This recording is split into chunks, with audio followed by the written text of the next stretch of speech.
Good morning guys. तो ये देखिए मेरे यहाँ आज हो रही है बारिश, और बारिश के साथ में आंधी भी आई थी। तो अभी मैंने झाड़ू लगा लिया है और कूड़ा पड़ा हुआ था तो कूड़ा मैंने इकट्ठा कर लिया है और अभी मैं चल रही हूँ इसको फेंकने। तो फेंकने के बाद में फिर नहाएंगे और फिर उसके बाद में करेंगे पूजा।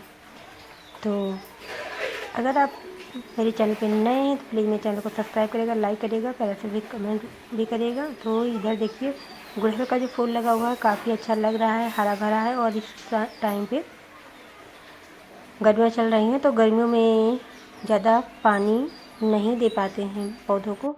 तो जब दूसरे तीसरे दिन इस टाइम पे पानी और आंधी दोनों साथ साथ आ रहे हैं तो पेड़ जो हैं काफ़ी हरे भरे हो गए हैं। और जो आम पे छोटे छोटे आम लगे हुए थे वो बहुत सारे आम टूटकर गिर गए हैं। तो अभी मैं चल रही हूँ कूड़ा फेंकने। और जैसा कि आप सभी लोग देख रहे हैं कि अभी बारिश ख़त्म नहीं हुई है, बूंदें गिर ही रही हैं। इधर देखिए जो ऊपर से बूंदें गिर रही हैं वो वीडियो में साफ दिखाई पड़ रहा है। तो मैं कूड़ा फेंक आई और मुझे ज़्यादा दूरी पे नहीं जाना पड़ा क्योंकि मेरे बस पास में ही मेरा ज़मीन पड़ा है तो वहीं पे फेंकते हैं। तो अभी मैं नहा के आ गई हूँ और जैसा कि आप सभी लोग देख रहे हैं मैं इस टाइम पे चूल्हे पे खाना बनाती हूँ। तो चूल्हे पे खाना बनाने से पहले जितना भी सामान रहता है उस सभी सामान को मैं इकट्ठा कर लेती हूँ। दाल चावल सब्जी जो मुझे बनाना होता है उस सब मैं इकट्ठा कर लेती हूँ।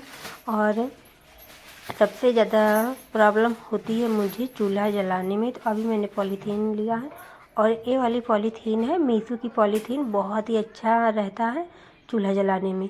थोड़ा सा पॉलीथीन लगाओ और फिर चूल्हा एकदम से पकड़ लेता है अच्छे से।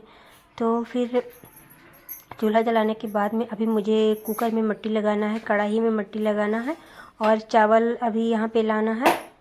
बनाने के लिए जितना मुझे चावल बनाना है उतना मुझे निकाल कर लाना है किचन में से, जहाँ पे मेरा जो किचन है वहाँ से। और आटा लाना है रोटी बनाने के लिए। और आज मैं बनाने जा रही हूँ कढ़ी चावल रोटी। तो कढ़ी के लिए मैंने बेसन ये रखा हुआ है, बेसन जो है वो अभी झोले में रखा हुआ है। और छानने के लिए वो छलनी रखी हुई है। तो अभी इसको चालना है क्योंकि जो ये बेसन है, बेसन मैंने घर का जो चने का दाल होता है वो मैंने पिसवाया था तो वैसे ही रखा हुआ है, क्योंकि कल परसों में मैंने पिसवाया था तो वैसे ही मैंने रख दिया था।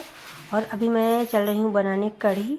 तो फिर कढ़ी में बेसन की मुझे ज़रूरत पड़ेगी तो इसीलिए मैं इसको छान के और एक डिब्बे में रख दे रही हूँ।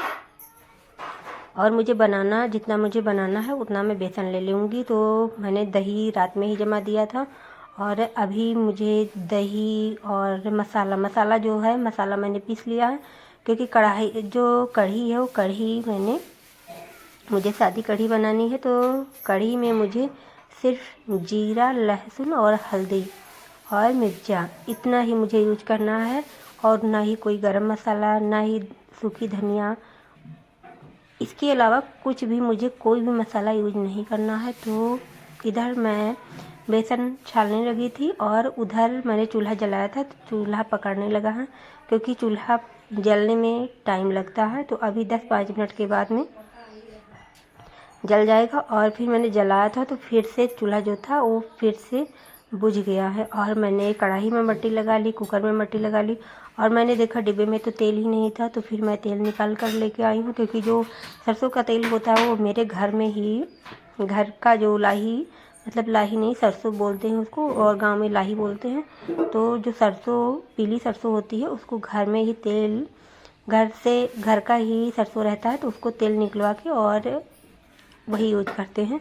तो अभी जो चूल्हा मैंने जलाया था वो बुझ गया था तो अभी इसको अच्छे से जल जाएगा जब, तभी इसमें बनेगा। और जो बेसन था वो बेसन मैं अभी पूरा नहीं चल पाया है क्योंकि ज़्यादा बेसन था, 2 किलो बेसन था क्वांटिटी में। तो अभी बेसन पूरा छान कर और इसको डिब्बे में डाल देंगे। तो कढ़ाई में मैंने अभी तेल नहीं डाला है और फिर मिलते हैं। हेलो गाइस, राधे राधे, जय श्री लाल राधे तरकार की। आई होप आप लोग मेरे साथ अच्छे होंगे और मैं भी बिल्कुल अच्छी हूँ। तो आज है दिन है बुधवार और तारीख है 8 अप्रैल। तो बने रहिए मेरे इस ब्लॉग में। अगर आप इस चैनल पर नए हैं तो प्लीज़ मेरे चैनल को सब्सक्राइब करिएगा, लाइक करिएगा, प्यारा सा कमेंट भी करिएगा। तो अभी इस टाइम पे बहुत सारी बहनों का कहना रहता है कि दीदी आप परहेज़ करती हैं, इस टाइम पे परहेज़ कर रही हैं या नहीं कर रही हैं, और आपको परहेज़ करना चाहिए। तो जानने के लिए बने रहिए मेरे पूरे ब्लॉग में कि मैं परहेज़ क्या क्या कर रही हूँ और क्या मैं परहेज़ नहीं कर रही हूँ, क्योंकि मैं बिल्कुल थक चुकी हूँ, बिल्कुल हार गई हूँ। और जैसा कि आप सभी लोग जानते हैं, जो मेरी बहनें हैं लाल धागे सरकार से जुड़ी हुई, उनको पता है कि कहते हैं कि हार नहीं मानना चाहिए, लेकिन मैं हार गई हूँ। आज मैं आप सभी लोगों से खुल के बात कर रही हूँ कि मैं अब हार गई हूँ, बिल्कुल पूरी तरीके से हार गई हूँ। और ऐसा नहीं है कि मैं लाल धागे सरकार की पूजा आरती करना छोड़ दिया है मैंने, ऐसा नहीं है। मैं लाल धागे सरकार की जो पूजा आरती होती है वो मैं बराबर कर रही हूँ, लेकिन और सभी जगहों से मैं हार गई हूँ।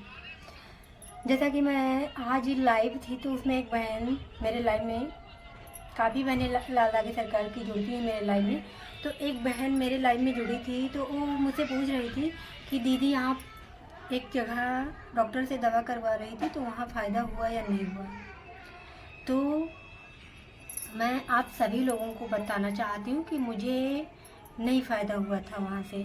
और मैंने आप सभी लोगों से बताया था कि मुझे जहाँ मैंने दवा कराना स्टार्ट किया था वहाँ मुझे डॉक्टर ने बोला था कि जैसे कई जगहों पे डॉक्टर लोग बोलते हैं कि 90% गारंटी लेते हैं, लेकिन वहाँ पे मुझे डॉक्टर ने 100% गारंटी के साथ बोला था कि हाँ आप मेरा जो आयुर्वेद मतलब उनकी जो दवा थी वो आयुर्वेदिक थी, तो उन्होंने बोला था कि आप मेरी जो दवा है वो आयुर्वेदिक की दवा है और उसको आप बिल्कुल बराबर कंटिन्यू 3 महीने तक करिए और 100% मैं गारंटी लेता हूँ, 100% आपको फ़ायदा होगा। तो जैसा उन्होंने बोला था वैसा ही मैंने किया था।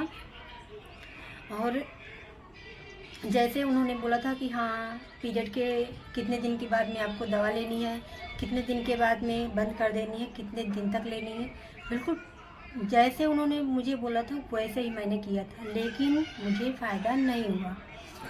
तो फिर मैं हार चुकी हूँ और मैं हार चुकी हूँ डॉक्टरों से मैं हार चुकी हूँ। ऐसा नहीं मैं बोल रही हूँ कि मैं लाल धागे सरकार से हार चुकी हूँ। मुझे लाल धागे सरकार पे विश्वास है, पूरा भरोसा है कि हाँ बाबा देंगे। और मैं भी कभी कभी सोचती हूँ, जैसे कहते हैं कि जब अपने में बिजी रहो तो किसी की फिक्र नहीं रहती है, मतलब कहीं की सोच नहीं आती है। तो उसी तरीक़ा से मैं भी हूँ, मैं अपने आप में बिजी बिल्कुल रहती हूँ। और मेरे घर में लोग कहते हैं कि तुम तो हमेशा फ़ोन में ही घुसी रहती हो, तो बस यही मेरा रीज़न है कि मेरा सिर्फ यही काम रहता है डेली का कि मैं खाना बनाऊँ, झाड़ू पोछा लगाऊँ और नहाऊँ धुलूँ, मतलब डेली का रूटीन मेरा यही रहता है। और उसके बाद में खाना पीना खाने के बाद में अगर मेरे फ़ोन में बैटरी या डाटा है तो मैं फ़ोन देखती हूँ, और नहीं तो इतना मान के चले कि मैं 2-3 घंटे के लिए सो जाती हूँ बिल्कुल दोपहर में। और फिर शाम को उठते हैं, शाम को चाय नाश्ता करने के बाद में जैसा कि मैं कभी कभी चाय पी लेती हूँ, ऐसा नहीं है कि मैंने बिल्कुल चाय छोड़ दिया है। और मैंने चाय छोड़ा था 1 साल के लिए, बिल्कुल चाय बिल्कुल मैंने देखा तक नहीं था। जब मेरा मन करता था तो मैं गर्म दूध चीनी डालकर पी लेती थी। तो फिर अभी मैं कोई मेरा परहेज़ नहीं चल रहा है। हाँ, मैं अचार खटाई नहीं खाती हूँ और जो तेल मसाला है वो मैं खाती हूँ, जब मेरा मन करता है तब मैं खाती हूँ, ऐसा नहीं कि मैं डेली खाती हूँ। और मैं बाहरी चीज़ें भी खाती हूँ, मैं बोल रही हूँ जो सच्चाई है मेरे साथ वो मैं बोल रही हूँ। मैं बाहरी चीज़ें भी खाती हूँ, जैसे पानी बतासा हुआ, समोसा हुआ, और ये सब मैं खाती हूँ। जो मुझे पसंद है वो मैं खाती हूँ। कहते हैं कि खाते पीते रहो और क्या कहते हैं, खाओ पियो ऐश करो भगवान का भजन करो, वही वाला हाल मेरे साथ में है। मैं भी भगवान का मतलब लाल धागे सरकार की मैं पूजा कर रही हूँ। अगर उनको देना होगा तो देंगे, जैसे और सभी लेडीज़ों को देते हैं कि वो खाती पीती हैं, पता नहीं क्या क्या खा जाती हैं, लेकिन उनको अगर प्रेगनेंसी होना होता है तो हो जाता है।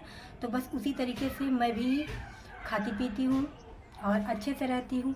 मुझे कभी कभी मैं अगर सोचती हूँ किसी को कि हाँ उनको बच्चा है या उनके बच्चे का एडमिशन होने वाला है या मतलब ऐसा वैसा, तो फिर मुझे दुख होता है कि हाँ ऐसा ऐसा मेरे साथ होता तो अच्छा रहता।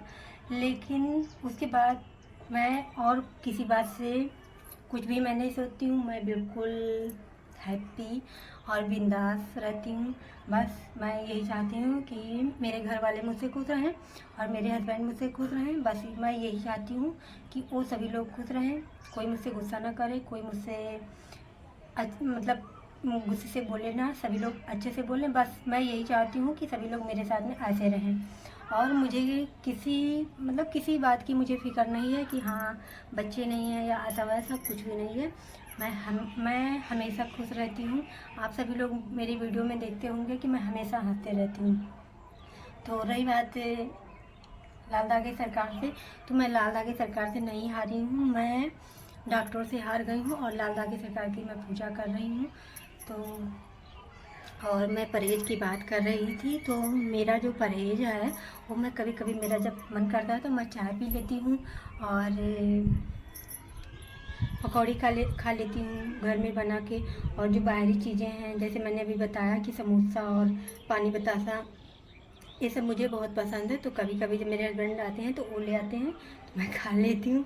और बस इतना ही है। और परहेज़ जो मेरा है वो सिर्फ अचार खटाई का है, ये सब मैं नहीं खाती हूँ। और लाल मिर्च भी ज़्यादा मैं नहीं खाती हूँ। बस इतना ही है, ज़्यादा कुछ नहीं है। तो आप सभी लोग जो बहनें मेरी वीडियो देख रही हैं, तो आप सभी लोग भी बिल्कुल बिंदास रहिए। 1% मतलब 1% भी आप टेंशन बिल्कुल मत करिए। अगर आप खुशी रहेंगी, हैप्पी रहेंगी, तो प्रेगनेंसी होने का चांसेस ज़्यादा रहता है। तो जैसे मैं खुश रहती हूँ वैसे आप सभी लोग भी खुश रहिए। और बहुत जल्दी ऐसा होगा कि लाल धागे सरकार सभी बहनों को आशीर्वाद देंगे। तो फिर मिलते हैं नेक्स्ट ब्लॉग में। तब तक के लिए जय श्री लाल धागे सरकार, जय भैरवनाथ बाबा। सभी बहनों को आशीर्वाद दें और जल्दी से जल्दी राम पे बुलाएं। Bye bye.